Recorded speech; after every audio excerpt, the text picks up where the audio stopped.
You're listening to Artistic Finance, show 191. Today, we get an update on the Artistic Finance 6K, the $6,000 of investments that we made 4 years ago. Before we jump in, I want to mention that I am associate producing an off-Broadway play opening this fall, and I am looking for 4 investors at $12,500 each. So if you're curious about theater producing and you maybe even want to share your experience here on the podcast, reach out at artisticfinancepodcast@gmail.com and I will share more details. In today's show, we mention a lot of companies and tickers. Links to every single one will be in the show notes or at artisticfinance.com/191. Without further ado, let's get to the show.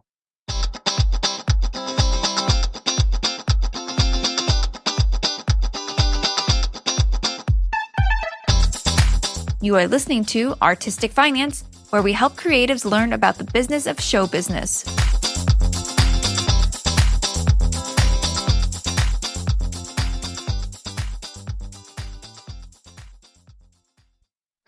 Welcome and thank you for listening. I am your host, Ethan Steimel, broadcasting out of Lake St. Louis, Missouri. And today I welcome back a ragtag team of armchair investors. The CEO of the bond investing app Liquidify, joining us from Denver, Maithreyi Gopalakrishnan. Hi, Ethan. Thanks for having me on. A lighting designer and project manager at Wasted Potential, joining us from Los Angeles, Ebony Madry. And we have a lighting multidisciplinary designer and the creator of the Financial Independence Club, the one and only Amy D Lux. Hey, so good to be back.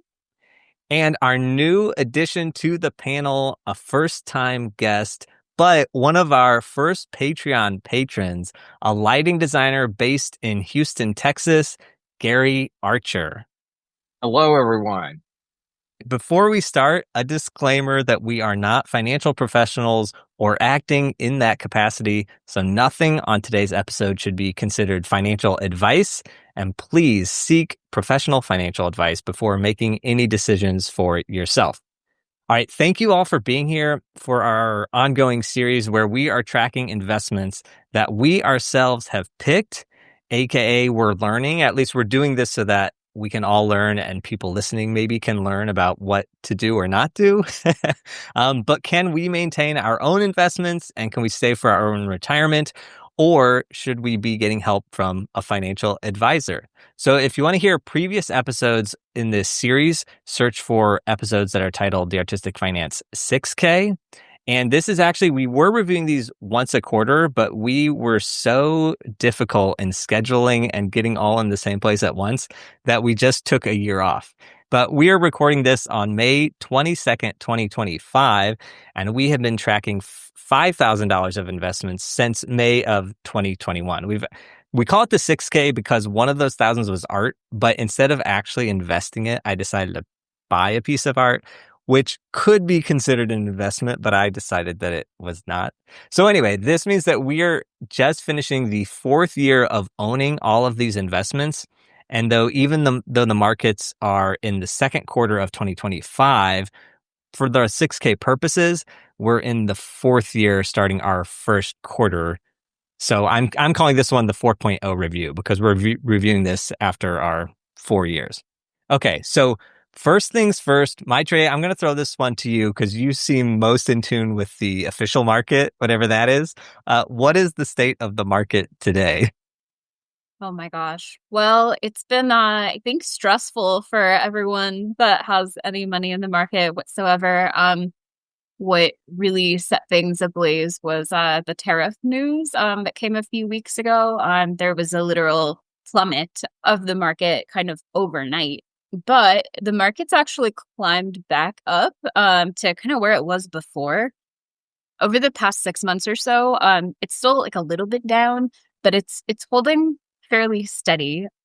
I would be cautious still at this point. Again, not acting in capacity of a professional advisor here, but I've definitely just been kind of holding on, seeing how things are kind of materializing, because I feel like every day there's just new news that could completely tank the market, cause the market to skyrocket. You just never know. So yeah, it's been a bumpy ride.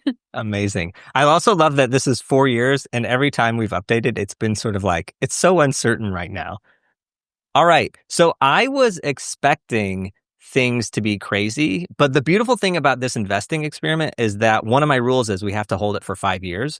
So in that way, I don't have a choice. It's like, it doesn't even matter. So part of me was like, oh, I'm a little worried with all this crazy S&P, like the S&P dropping so much in one day or 1 week was just crazy.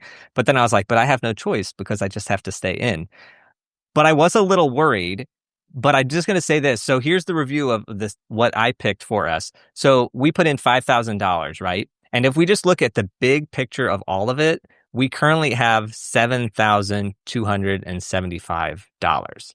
So I think we're the best we've ever been since we started this thing. So even though this currently feels ridiculous with all the market craziness, overall, we are up 45% from where we started. So I'm feeling really good about that. And then let's break that down. One of the things we bought was $1,000 worth of the S&P. That is now almost worth $1,500. So that's up 50%.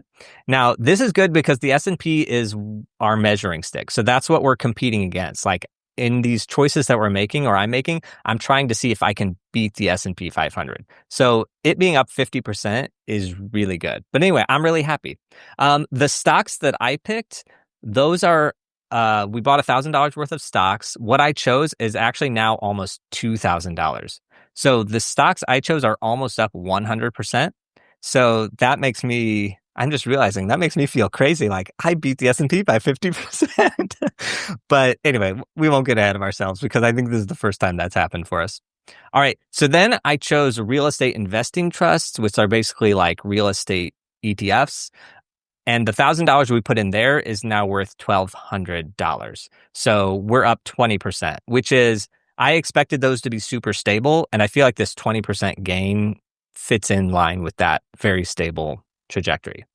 All right. The wild card that I picked was Bitcoin. So we put in $1,000 and it's been a joke the entire time we've been doing this experiment because we bought it and then it tanked 50%. So it was worth $500 like the first 2 years. A couple years ago, it started coming back and it is now at $1,800. So the Bitcoin is actually up 80%. So this is like the first time that I'm glad that we have Bitcoin in our list. All right, then wine. Our wine investment, we put $1,000 in and it is currently at $800. So it is down 20%. So the real estate went up 20% and the wine has gone down 20%. The wine is the one thing I regret, but it has been steady, I guess. It has steadily gone down. So it hasn't had wild fluctuations for what that's worth. So even though it's down, it's been steady and consistent. All right. So overall, that still puts us at $7,000, almost $7,300. So this, like 4 years in, we're doing really well. So big picture, I'm super happy with this. And I will say the overall return is 45%. The S&P is up 50% from when we purchased. So I am still, even though I made some really good choices in there, and by I made those choices, I mean it was luck of the draw. I will be honest, this is gambling. I thought it was investing when we started, but I have decided it's just gambling. But even though I did really well on some things, overall the S&P has still beat me by 5%. So there's that. The things of note that I saw in looking at this is that even with those tariffs and the tariff war, all that craziness, the S&P still gained 20% from the last time we updated. So this is our first update for a year, and the S&P has still gone up 20%, even though it's been crazy.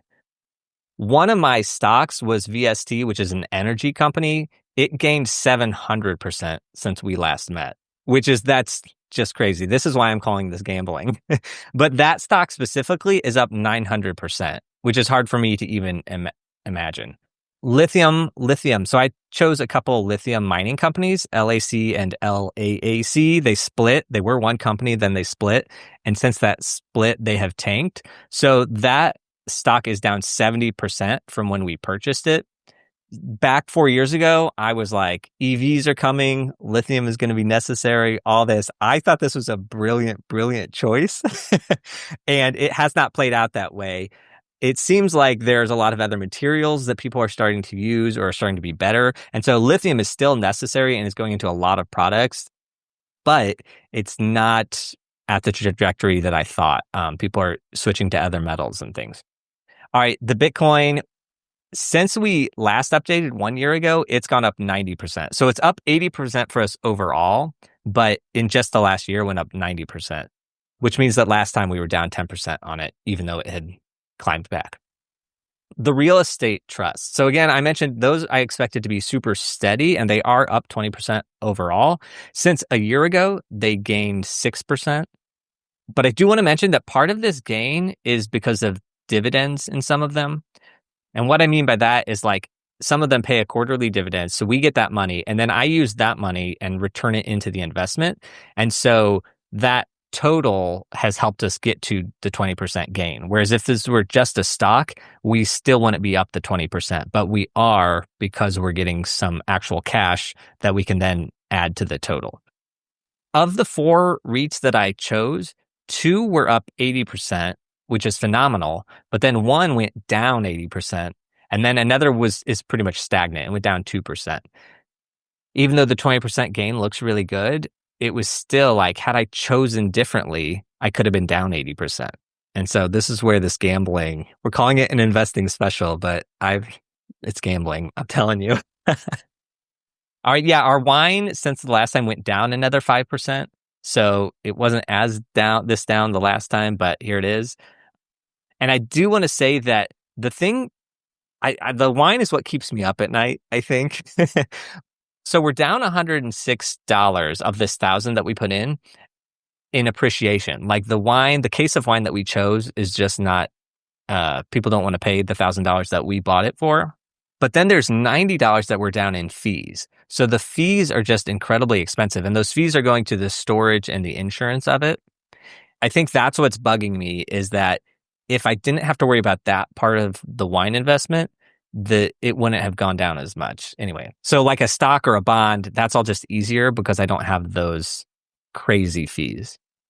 And then just finally that we're still 5% behind the market. So even though there's been some good things, what's good about this, that I'm 5% behind the market, is that Theo, the money we have for Theo that we're saving for his future, because of this experiment, I am only putting it in the S&P 500. And so the silver lining here is that I think I'm doing right by Theo. Like instead of putting it in cash in a bank, I'm putting it into the S&P 500. Time will tell, but I feel like that's a good choice. So do I plan to rebalance any of these at this point or like next year? So in one more year, I get to make choices here. And like I actually am able to sell things. So at this point, I think the only thing I'm probably going to get rid of is the wine. Like it keeps me up at night and it's a good experiment, but those fees bother me and we'll see, but it's stressing me out. And then I might also get rid of the losers in the real estate, like the one that's down 80%. There is a stock I didn't mention that's down 98%, one of the stocks within that I chose. And so the losers, I might just sell off the losers, get rid of them. I'm not a tax expert, but I guess I would be able to write off whatever that loss was. So I guess that would benefit me in that sense. So that's where my head is at right now for when we get to the 5th year. What am I going to do? And I think it's get rid of the wine and then get rid of all the other losers and then take whatever that is. And well, if we end the experiment, I'll just close it all out. But if we keep it going, I'll probably take whatever profit or loss from that and put that into maybe whatever the biggest winner is, which is probably going to be the S&P 500. Yeah. Okay. So that's all of our updates. I'm not feeling like an expert, even though when I look at the total of 7,300 versus the 5,000 we put in, I'm feeling really good about that. But it was all luck of the draw. because we were down in so many of the previous updates. So now let's get to your guys' investments. Let's start with you, Maithreyi. How are your investments going? Yeah, I mean, so the I bonds, I knew it was going to be a kind of risky bet because when I purchased the I bond, the interest rate was kind of an unprecedented high rate. It was like 9.6, I think. It was insanely high. It's now come down to an overall composite rate of around 4%, which is quite a lot less. But I knew that was going to be likely because the conditions in 2021 were pretty unprecedented. So I think I would hold on to that for basically a 5-year total period and then stop and then probably exit out of that. And to your point, maybe put that money into the S&P. And then the JP Morgan bond matures in 2027. So I'd probably just hold on to it until then. I'm getting a $40 coupon payment per like semi-annually every 6 months. And so I'm not paying as much attention to the market value, although it has gone up a tiny bit since I purchased. And so I'm really kind of in it for the interest income. So $80 a year, I'm fine with that until 2027. So yeah. And then one comment on the wine I wanted to mention, I think there's a point at which you can basically just choose to purchase that wine and have it sent to you, like where there's no penalty incurred. That's what I was going to ask. So that's something to consider. Yeah, I was like, can you just buy it? Like, yeah, if you want to just imbibe your stresses away about that investment, that's a way to go. I think there's like a term after which you hold the wine. You can just buy it. So interesting. Yeah. But then I feel like that it would go to zero. And I mean, I guess I would enjoy the wine. Exactly. It's a trade-off. All right. Interesting. Okay, Maithreyi. So I'm just looking at these notes. So the I bonds that stick with inflation, those are up 6.5% since the last time we met, or like? I think it might be an old note. Oh, okay. Let me ask the question differently. So like if you put in $1,000 when you started, what is the value now, or like with the coupons added back in? Gosh, it's a good question. I actually don't have a great way to track it because it's like in the treasury.gov site, and it's not in the like in a brokerage where you actually have the tools to track like, okay, here's what it started at and here's what it is now. It just changes the interest rate periodically, and then you get all that interest at the end. So I know the interest rate's gone down, but I'm still getting interest. So so it's not paying you the interest like at the end of the year. It's just when you decide to sell it or mature, when it matures. Yeah, that's when you get everything. That's when you get everything. And you can't just like stop now and be like, here's what I'm getting. I could calculate it. I'm sorry. That sounds complicated. but it updates, like the rate updates every 6 months. And so you can calculate in those 6 months, like how much interest you got. And you can do that over time. Because really, I'm just trying to compare it to the S&P 500, which since we started is up 50%. So I'm just wondering if your bond... It's most likely not up 50%. But in our next 6K update, I will actually go back and do that calculation and get back to you because I should probably track that myself. I'm just letting it ride until the time when I don't have to pay a fee to cash out of it. So yeah. And then the JP Morgan bond that you bought, is that the same deal where you can't cash out? Like you don't know until you cash out? Or does that one have a tracker that you can sort of see? That one, so the reason I can't track as well with the I bond is the information is all in treasury.gov. And treasury.gov, if you purchased I bonds back then as well, you might know that the user interface is not the best. Whereas JP Morgan actually like gives you the tools built in to track like, okay, here's where I started and here's where I am now. This is kind of where I'm up. So I actually know that I've been, since whenever we started, I've been getting $80 per year for each year of holding that. The market value has gone up. I can tell you in 5 seconds, I'm like looking at my Schwab account right now. So the JP Morgan bond, the cost basis where I purchased it at was $1,074. Oh, just kidding. No, it did not go up. Okay. And the market value now is 1,065. So the market value has gone down from when I purchased. But again, you typically purchase for the interest for a bond like that. So you could kind of take the $80 a year, and then you can subtract the difference between what I purchased it at and the market value now, and kind of get an estimate that way. So the market value is down by like $9 or so. Okay. So like if you bought it for 1,000, you've been getting $80 for 4 years, let's say. And so that would put you at 1,320. And then minus the $9 that the market has gone down. So then you'd be at 1,311. Yeah, that's a rough way to kind of calculate the return. Yeah. Yeah. And then you can look at the original purchase price and then see like that way what your earnings were. So it would be like 1,074 minus, that's the gains divided by the original purchase price. Okay. So are you happy with your choices? I'm happy with the JP Morgan one for sure. I'll probably stay in it for a little longer. The iBond, I think it was a good experiment. But I think as soon as I get to the point where like don't have to pay any fees anymore, I'll probably just kind of let it mature at the earliest possible point I can and cash out, and probably invest that in the S&P. So got it. I actually do want to mention, you were saying how clunky the treasury.gov website is. And when we moved to Missouri, there is a like what do you call it, 529 plan for like Theo's like education savings. And depending on what state you're in, you like look at which one you should use for tax advantages to like get it off of the Missouri income tax. Like, so I looked into it, and that site they have is so clunky that I was like, I can't invest. Like, I can't put his 529 plan here because it is so clunky. Like, that would be like crazy. Now, the tax advantages I learned, thank you to Sylvie Scowcroft, who like talked to me. Like, she sent me an email after one of these episodes when I had mentioned it. And she said, well, Missouri, you can invest in like any education plan. So like, you don't have to do it in theirs. And when she said that, I was like, yes, thank you. Absolutely not. So I'm actually like still in our Arizona plan and just keeping that one alive because I still get the tax break. But I'm just mentioning, man, clunky sites, they really do scare me off. yeah. Well, because it just shows there. It's like you want me to invest in your company, but you're not investing in the interface that I use to invest in your company. It's like, what?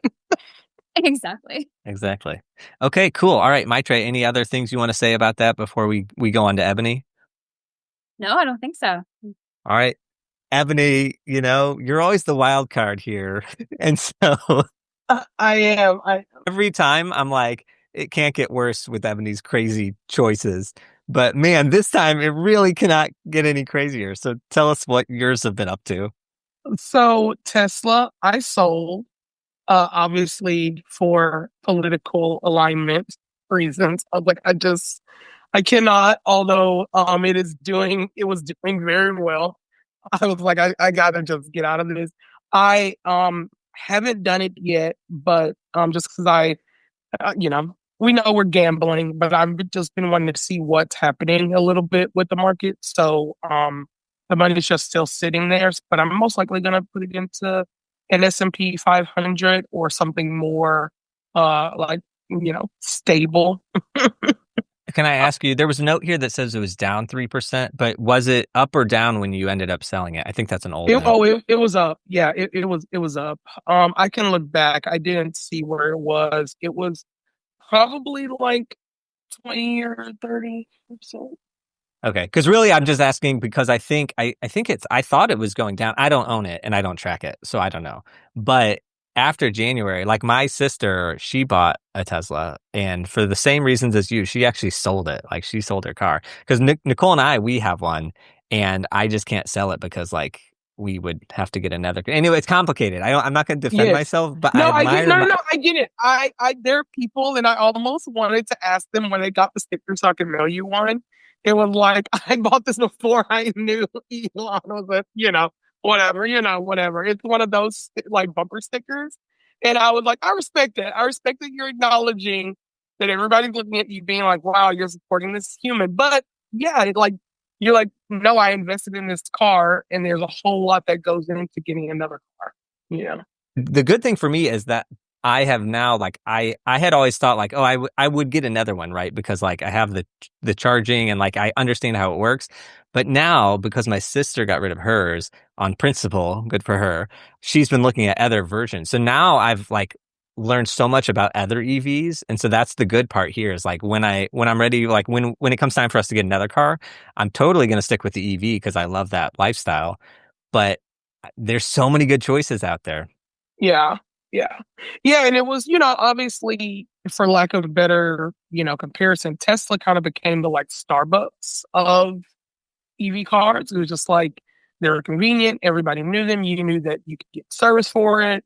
It was easy to get it integrated into your home. It just, people got really comfortable with it. So, I'm not, no judgment. Brienne did ask the other day that she was, do you think Ethan can this Tesla? I'm like, probably, but not, not. It's complicated. Yeah, yeah.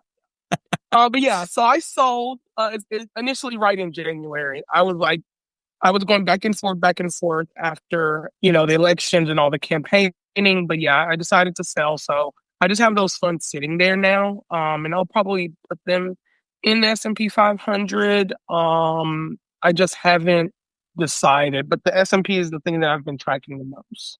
Got it. Okay. And then last time you had got some Kroger stock, which is a grocery store. Do you still have that? I do. Yeah, I do have that. And it's up. It looks like about 10% as of today. And I haven't been very good about tracking like the dividends, but it's very small. Typically, like I think one time it was like, you have $1 dividend or something at one point. And I was like, thanks, guys. So, but yeah, so I have the Kroger, and then I have Nvidia. So really leaning into the like tech company stuff. Although in some ways dislike ChatGPT.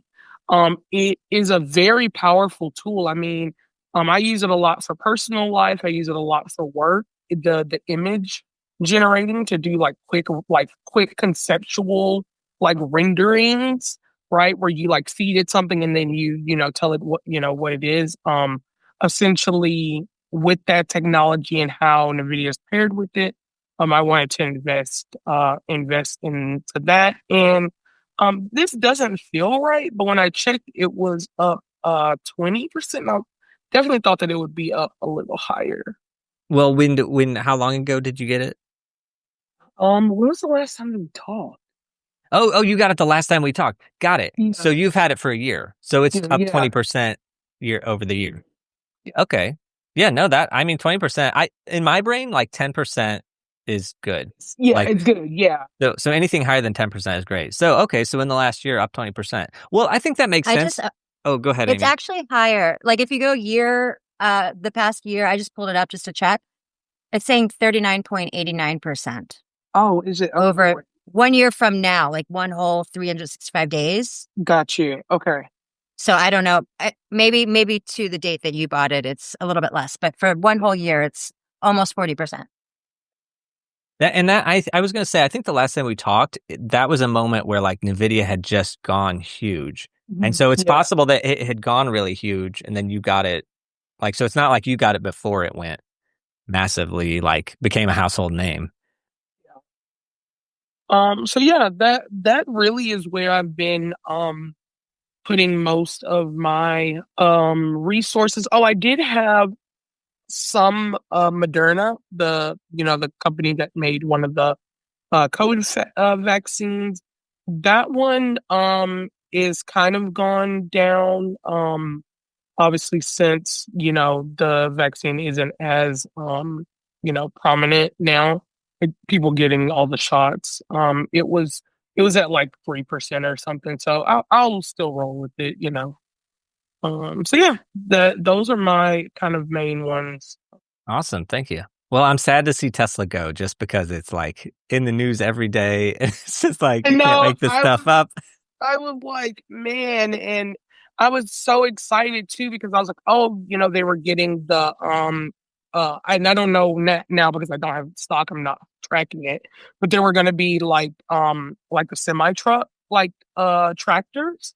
So it was like, wow, okay, so now we have, the semis.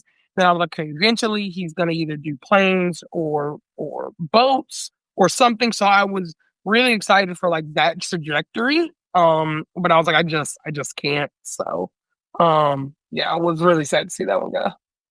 All right. Well, may it rest in peace, and may we never utter the name again on this show. Not really. Okay. Amy, you're up. What are your investments and how have they been doing? All right. So I first started with Masterworks. And this one's similar to Maitreyi's, where it doesn't evaluate regularly. So you buy an artwork, you buy fractional shares of an artwork, and then it only evaluates every year. You don't really, it's a little bit of a wait and see until they decide to sell it. It is a real physical asset. It is the original artwork, and it is stored in, conditioned storage. But unlike Ethan's wine, they don't charge us separately for that. So it's just part of the cost. The last one I had talked about was the Yayoi Kusuma, and but I sold that already. So I won well on that one with a 31.7% gain. And then I also purchased Bridget Riley. That artwork is currently down 8.3%. So that's unfortunate, but it doesn't get evaluated again until June. So in about a month's time, I'll find out, if it's shifted in the year. I did a little research about it, about her and her artwork, just to kind of check and see like why maybe it was down. But she's still alive at 94 years old. So, that's amazing. And she's like a very renowned artist that has been in MoMA and National Gallery in London. And she was a big part of the op art movement. And she's only painted 48 artworks, which sounds like small to me. Yeah, that sounds crazy small to me, because maybe they're just mass produced or something. But like when you say the name, like I have images that pop into my brain of like the dots. She's very famous. Wow. Mm-hmm. She's very famous. And her record sale was a $5,783,812 for the work Gala that was sold at Christie's London in 2022. So for a living artist to make 5.7 on one artwork is incredible. And I mean, as a visual artist myself, it just makes me wonder, how do you get in front of those kinds of people? How do you sell your art like that, So it's pretty impressive. But currently, for whatever reason, it's down 8.3%. I bought it I bought it, but also Masterworks bought it in 2022. So when Masterworks buys a piece, it goes on sale for fractional sales to all members that want to buy it. And then the sales close. So whoever buys in on the first round, we keep it until it sells completely. So a little bit of a wait and see on that one. But I mean, yeah. Yeah. Well, I was just going to say, I would not worry. And I do not wish ill on anyone in the world at all. But I suspect at 94 years old, I suspect that if she passes, it would just a guess that the value will go super up. So I personally would not be worried about it at all. Yes. No, I mean, that is the big, thing about artists and living artists. Once they pass, then the valuation goes way up. So I definitely agree with you on that. I was re-listening to one of our own episodes with painter Bret Slater, that's the $1,000 we spent on art for our investment. Instead of investing, we bought one of his paintings. And I was re-listening to his episode for reasons. I have reasons. And I was asking him, like, how do you price art and where do you get that price from? And it really boiled down to like, there's like per inch, per scale, like bigger paintings cost more, et cetera. There's all this like logistical answers. And then he said, but it's really about the artist. Like, it's really about their art and their life and what happens and all that. So you have that going for her. And I feel like her life is very interesting and is only going to get more interesting. Yeah, absolutely. And also, I'm not worried too, because I think Masterworks is very skillful in deciding when to sell a piece at the right time. So I think that when they decide to sell it, it will likely be at a profit. And I mean, when I had the Kusoma, like it showed low margins until closer to when it actually sold. It went up. So it didn't hang out at 30% the whole time we owned it. It just increasingly went up, and then they picked the right time to sell it. So I like it. It gives me an opportunity to, study a little bit of the artists, and it's still higher than most. I know the S&P is very high right now, but most stocks are, and most index funds and all that, they're going to be somewhere between 3 to 12%, is kind of an average. So it's still much higher than most stock gains. So I'm still invested. I just, not to talk about myself even more, but I think I'm so upset about the wine because like I can't enjoy the wine. Like you are getting enjoyment out of your art by like looking up the artist, learning about them, there's so much enjoyment intellectually there for you that you're like, I'm down 8%, but like it doesn't bother me because, and to me, so I feel like if with my wine, maybe if I bought like a case, like a duplicate case of it and like set it in our house and was like, and then I would feel a personal connection to it or something. Anyway, so I admire the art because like, there's more to it than just the finances. Like there's so much layers on there. And just like with Ebony's Tesla, it's like part of the reason I loved hearing about that stock was because it's just mayhem causing in the world, That was our drama piece for sure. The Tesla was like our drama topic every time. But I don't know, maybe this will give you an excuse to like go take a sommelier class or something, get a little connected. TBD. We could drink the wine while looking at my art. Well, if you sell it for super loss, I will agree to that. Like a consolation. I don't want my failure to be like your celebration. That won't balance in the world for me. Okay.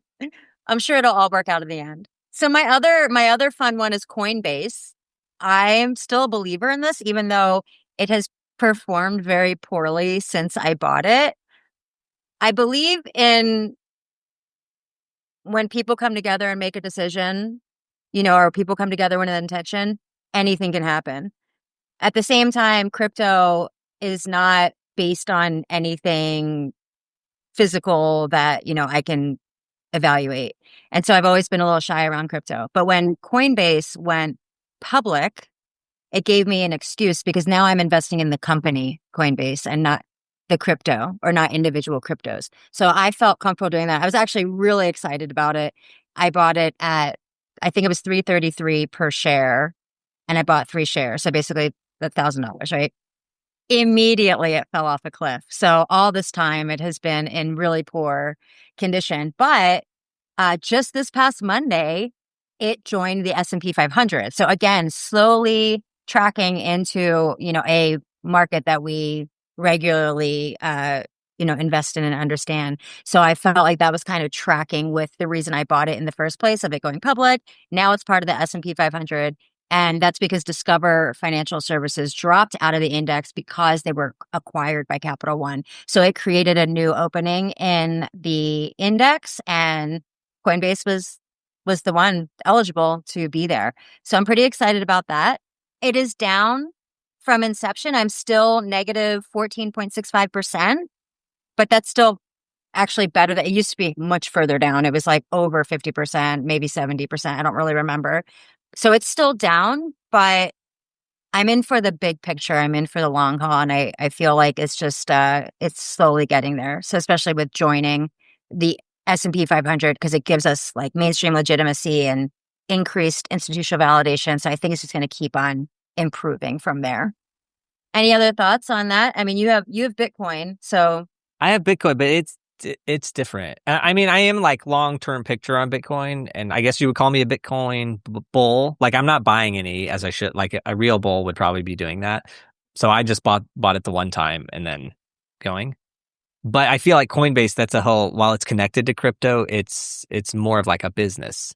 Now, yeah. It'll do better, I guess, if crypto does better, and it'll do worse if crypto's not doing as well. But crypto is like the service or the good, and Coinbase is the company. So the company to me is more like connected to tech at large and businesses at large. So I feel like it's a separate thing. Yeah, I mean, they're different, but they're still in that same vertical, right? So I feel safer. That's why I felt safer with Coinbase, because it was something that I could physically say, like, this business is doing well. They have human assets, they have tech assets, they have offices, right? They have something I can track. And so for me, that was like a more comfortable way to dip my toe into crypto without like trying to figure out all these different coins and things. That's a little over my head. Yeah, and it's the Wild West, or like crypto is known as the Wild West. Though that being said, I was trying to find some people. I still am trying to find people to invest in an off-Broadway show this fall. And somebody said, "Well, I'd rather just put it in Bitcoin than into the show because Bitcoin feels safer." And so, Wow. yeah, we think of crypto as like the Wild West, but the reality is, like, I think Bitcoin's been around since 2008. So it's almost 20 years old. I will say that in the Wild West persona that it has, even though it's 20 years old now, like Coinbase is a legitimate company and it feels like a legitimate company and it doesn't feel like it's going to go bankrupt.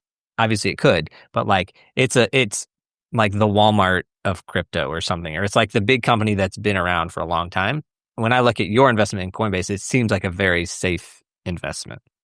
Yeah, and I think that the fact that it joined the S&P 500 is more proof of that I think a lot of people at large are seeing it that way as well. So I expect to see some growth there. And then my safe bet is VTSAX. So that's the horse I will put everything behind. If everything else goes to crap, I'll always be with VTSAX, the total stock market. And I did pull the updates from today. Currently, for the month, it's up 10.68%. It is up 9.4% for the year, and all time it is up 356.84%. You know, this is the total stock market. So all business would have to end for this to go away. And I think it does average like 8 or 9% historically since its inception. Yeah. So love me some VTSAX. Can I compare it to the S&P 500? Yeah, so our S&P 500 is up 50% for 5 years. You have a note here that this one's up 52%. So that's pretty close. Yeah. But I will say that like the last couple months, I know that the what happens in the United States and the markets here is like ripples globally. So we're all tied together. However, I feel like in the last few months with all that's been going on with the S&P 500, that I would have slept better at night. No, I didn't lose any sleep. I slept just fine. But like I would have lost less sleep being in a global market because I would be like, well, at least the S&P is only like part of that. So this isn't global. This is the U.S. total stock market, and the S&P 500 is inside VTSAX. I gotcha. All right. So everything I said, ignore. I would not have slept better at night. I mean, it does hold more of the American. It's the total stock market. So it's every single business in the U.S., every public business in the U.S. is in the VTSAX, whereas only the top 500 performers are in the S&P. So they're kind of the same, but VTSAX has more companies altogether, and the S&P 500 is the top performers of all businesses in the U.S. And to your point, though, I mean, that is something that I have been considering when we're talking about rebalancing and things and I've been wanting to do this for a while, just laziness, I guess. But I do also want to, I'm not going to get rid of VTSAX, so I might make a new purchase but I do want to get some kind of global total index as well. So I've been weighing out, and there's ETFs versus Admiral shares. So they're kind of the same, like a VT versus VTWAX is the world index fund. And then the VOO versus VFIAX is the S&P 500. Again, these are all Vanguard tickers because I'm Vanguard. So Schwab or Fidelity, well, they'll all have their own ticker, but it's the same stock. So I am not sure when I will do that, but I do want to expand into the global market as well. I'm with you on that. Awesome. I also love how you're like, I don't want to sell this one, so I'll probably make a new purchase. But I love that. That's like, to me, the investing problem is like you're investing, so you just never sell. Like that's the rule of investing. If you're investing in the right thing, yeah. And which I think for a lot of, like, that's the whole, in the beginning, you really got to find what you're aligned with, and that's why I invest personally in index funds and not in individual stocks, because I don't want to have to pay attention that much to what an individual company is doing. So I just capture it in an index. And so when I find an index that I really like, I plan to buy and hold. Okay. All right. Well, it seems like you're doing pretty good, or you're really on top of your investments here. Trying. Yeah. Okay, Amy, thank you for that. All right. So now we have our new addition to the show, Gary. So, Gary, the reason you're here is because you were telling me about a stock, or you were asking me about it. Like, what do you think of this? And I didn't know anything about it. So, can you go ahead and tell us about what you're tracking? So the stock is called Daktronics. They are a company that started in 1968 that began by making highway signs for safety that we still see, all of us, wherever we are on the freeways or construction sites. And then they moved into scoreboards, and then they moved into all kinds of other signage, and now are one of the leading companies in LED walls for stadiums and, arenas, football stadiums, arenas, all types of, in Times Square. So their product is everywhere, and it's a fascinating company. I have held the stock for about 11 years, and it has been all over the place, from a $2 stock to currently a $15, almost $16 stock.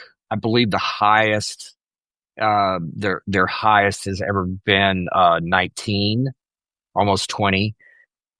It's just one of those that when you invest in something that you really are emotionally involved in, because it speaks to all of us in our production world, but at the same time, it's a necessity because it's about signage and digital electronic media, which is only going in one direction.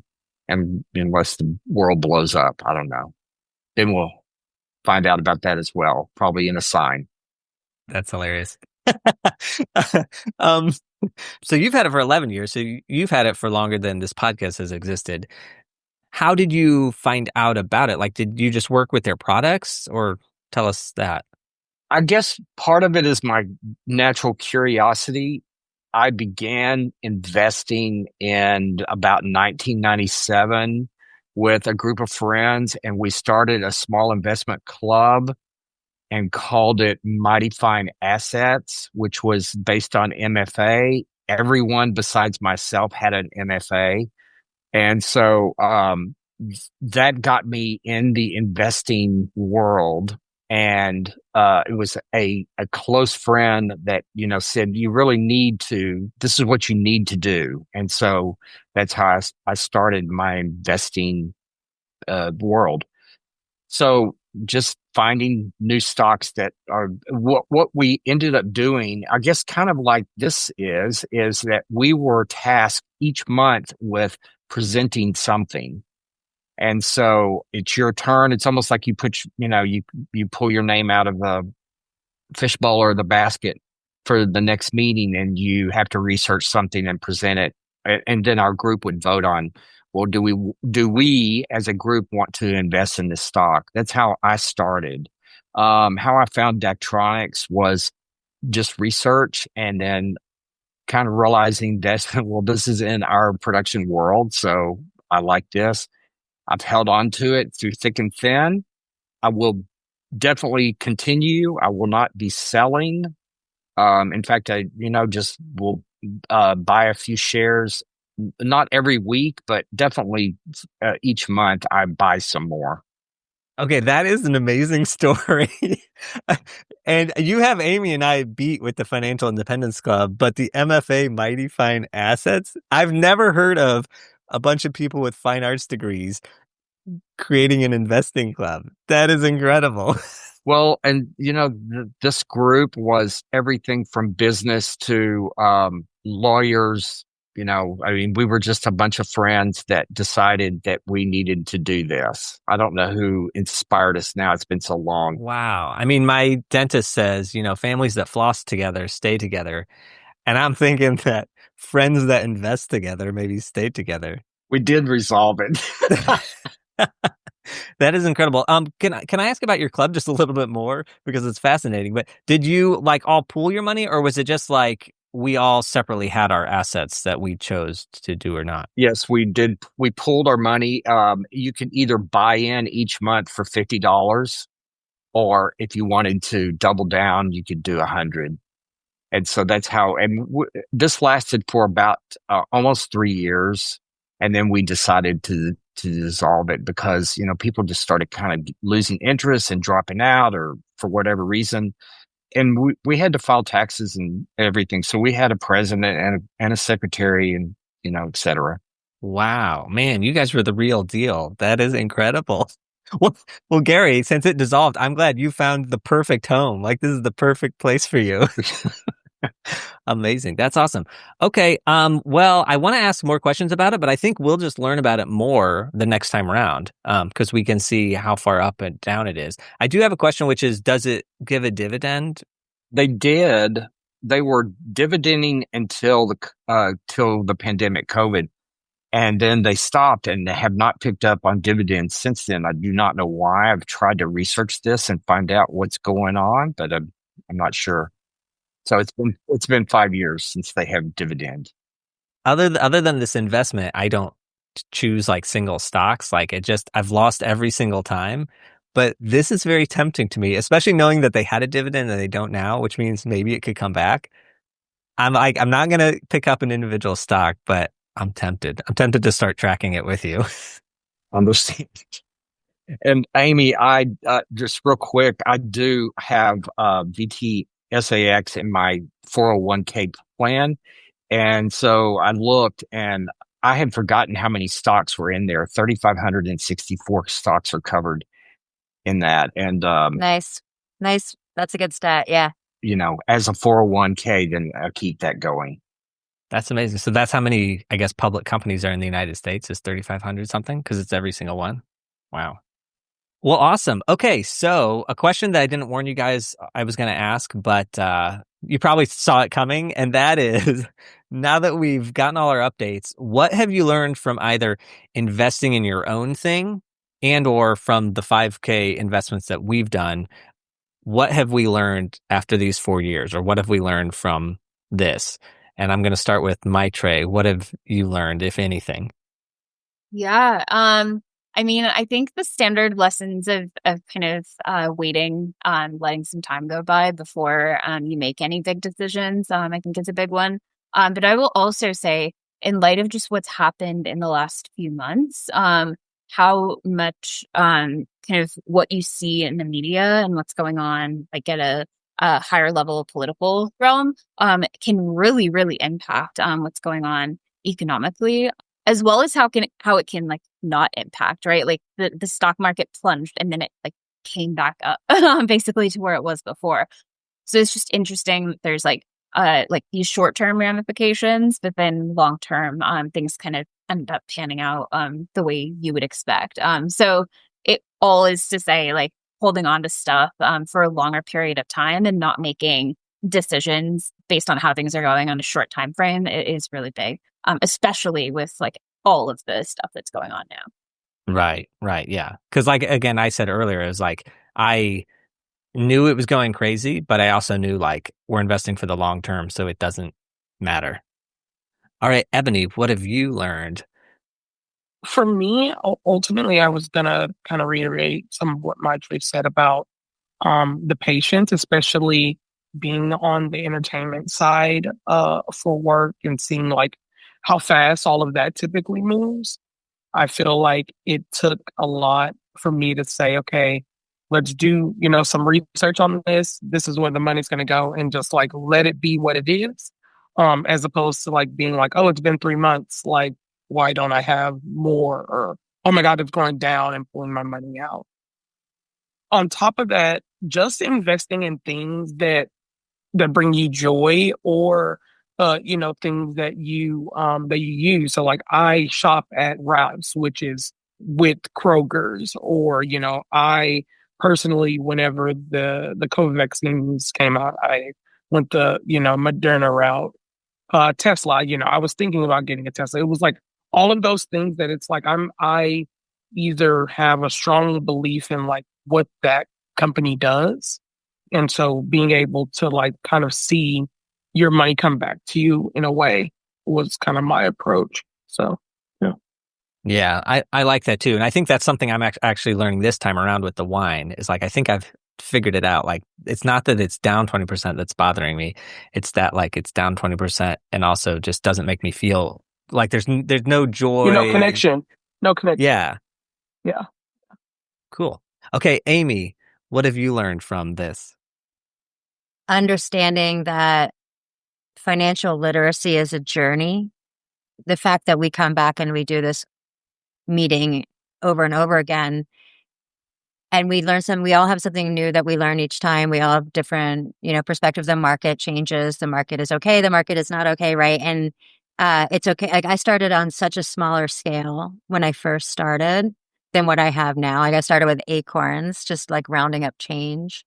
Yeah, I think that it's important to keep that in mind, that it's about self-education and learning about, there's a lot of moving parts, but don't overcomplicate it. And don't get stuck in analysis paralysis either. Like, how do I start? What do I do? Just understand that it's a journey and you can take small steps and keep growing as we go. Awesome. And Gary, you're new, so I don't know how much you've learned, but same question for you. What have you learned from this?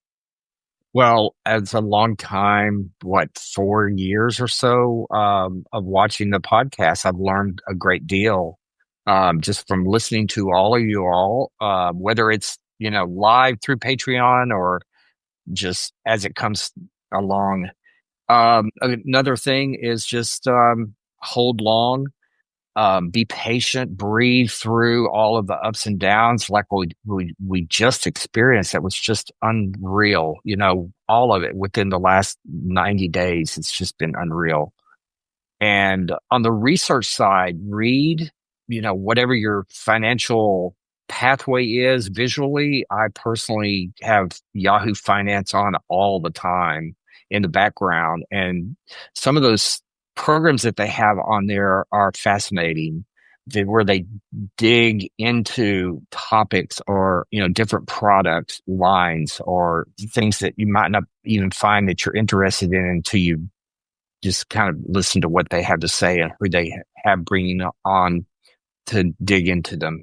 Yeah, and I'll echo that point about research, because while I thought I was making a lot of good choices with the things I chose, 4 of my individual choices are down 80% or more. I was sort of making research decisions based on I thought lithium ion was going to do well. So I just sort of figured any company that was doing lithium ion was good. And I didn't necessarily think about which. But I think it's not that I was doing my research wrong. It was that I chose too many things and wasn't able to do research on all of them. Not that it would have changed the outcome, but I do think less is more. And sort of like we've been mentioning, the S&P 500 and the VTSAX, the global or all of the United States companies, those you don't have to do a bunch of research for, because the people that run them are doing it for you.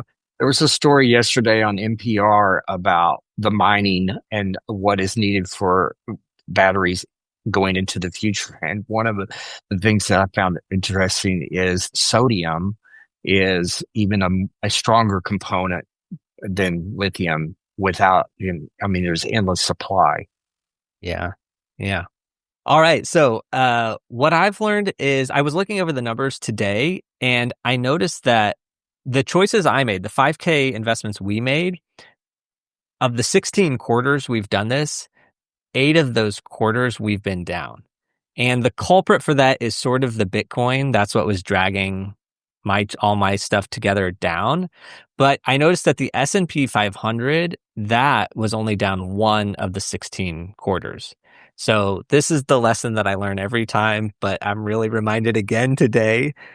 If I had only purchased the S&P 500, there's only 1 quarter in 4 years that I would have been like, oh, I have less money now than I did formerly.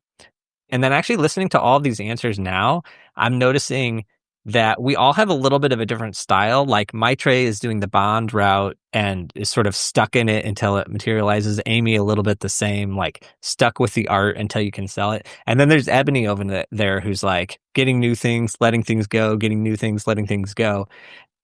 Overall, it seems like none of us have lost money. It seems like we're all doing fine. So that's that whole thing of big picture. like the important thing is that we're doing it, that we're doing something, and that we're not sitting out and we're not doing anything. All right. Well, before we go, can I just quickly get updates from everybody about what's going on in your life, or anything you want to tell us? So, Maithreyi, if I could put you on the spot again, what are you up to? Yeah. Well, I don't know if I've mentioned this on a previous podcast, but I'm also working on another business that's kind of in parallel with the finance one. But definitely spending more time on that business at the moment. It's in the tech space, improving GPS. So completely different from finance, but that's been a lot of fun. And we got some awards and some new money this past month. So that was exciting. So we're off and running there. And personally, I'm going to New York in a couple weeks, which should be a great time. I always like my annual trips out there. So I'll be going out for a friend's wedding, and looking forward to it. Amazing. And I hope that your company one day is publicly traded and then we can put $1,000 into its stock. That sounds great. Ebony, what's going on with you? I recently moved to Hollywood proper, literally on Hollywood Boulevard. So that's been super cool to be like in the mix of it. Career wise, doing more concerts. Been a little over a month now since Coachella. Had several artists out there. Just trying to take this summer easy, which kind of seems like it is going to be a light summer. So let's hope that continues to manifest itself. That I have just enough work. We'll see. We'll see how it plays out. I imagine it always seems like anytime it's going to be light, things add up. Yeah. But awesome. Amy, what's going on with you?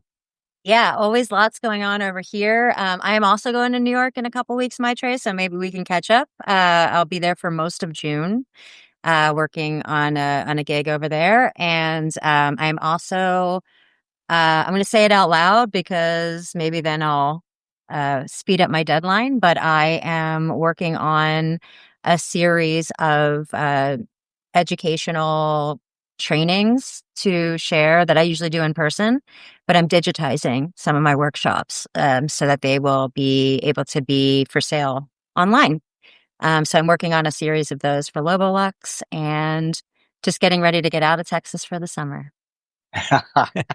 All right. And speaking of Texas, Gary, what's going on with you?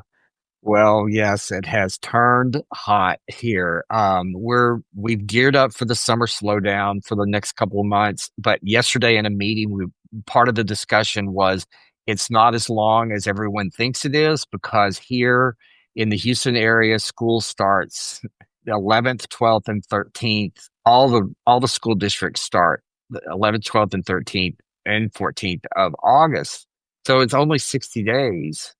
We're already writing up projects and quotes definitely into the fall and into next year. So, keep fingers crossed that things stay solid with the economy and in the events business, corporate, social, that people still need our products and services, which is lighting, sound, video. All right. And then the updates I have are that the Artistic Finance newsletter, I'm saying this out loud for accountability as well, Amy. But when this podcast airs, we just sent out our first one in over a year because we just had too much going on. But we also transitioned to Substack, and I should have done that sooner because it is so much easier than like writing an email draft and then all that. So super happy about getting the newsletter started again. And then the other thing is lighting wise, I'm mostly a stay-at-home dad now, but I still do lighting every once in a while. In September and November, I have a couple off-Broadway shows that I'm going to be up there lighting.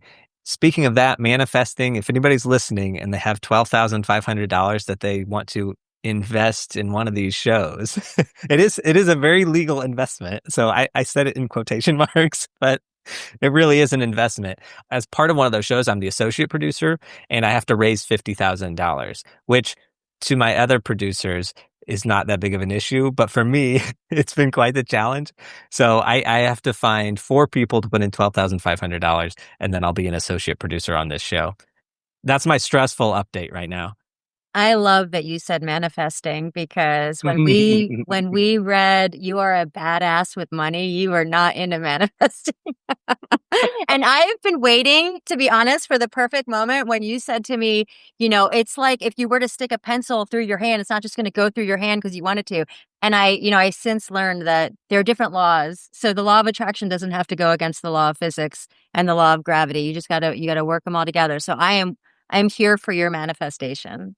That's awesome. I'm so interested to hear more about your process for this. So I will hit you on the side because I'm so curious.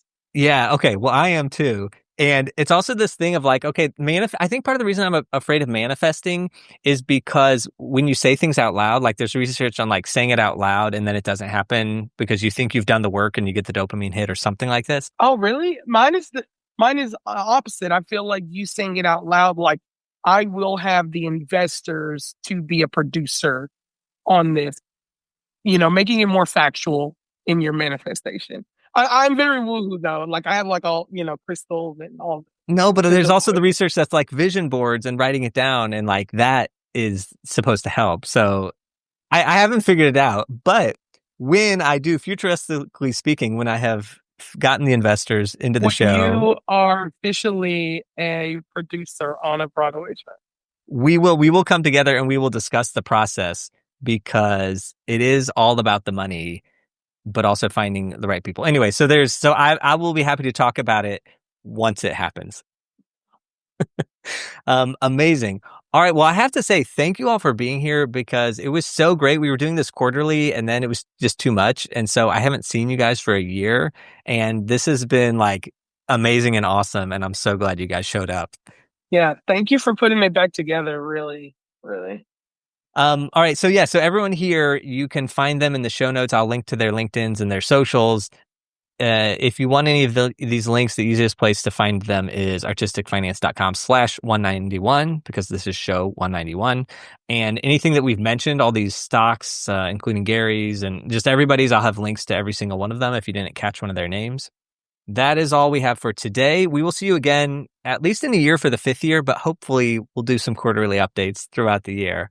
And the dad joke to end this episode is that I invested with Vinovest because I thought that wine would appreciate over time.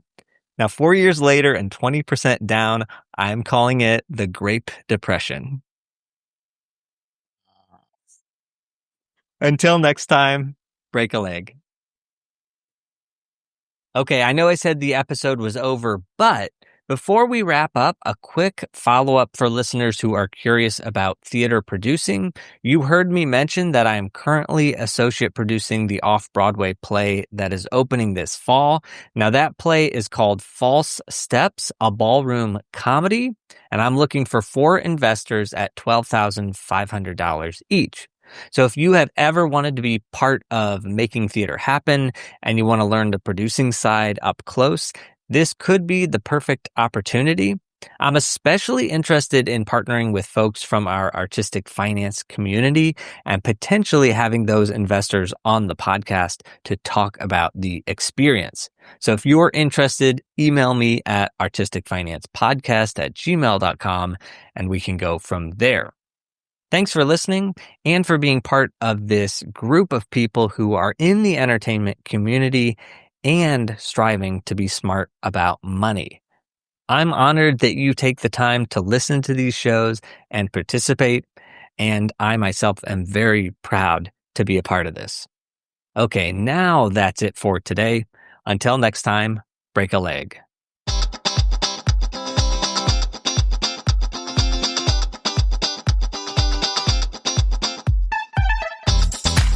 Thank you for listening to Artistic Finance, where we interview successful artists, leaders, and investors to help educate and inspire the creative community. To access our show notes and resources, go to artisticfinance.com. This show is for entertainment purposes only. Before making any decision, consult a professional. This show is copyrighted by Artistic Finance. Written permission must be granted before syndication or rebroadcasting.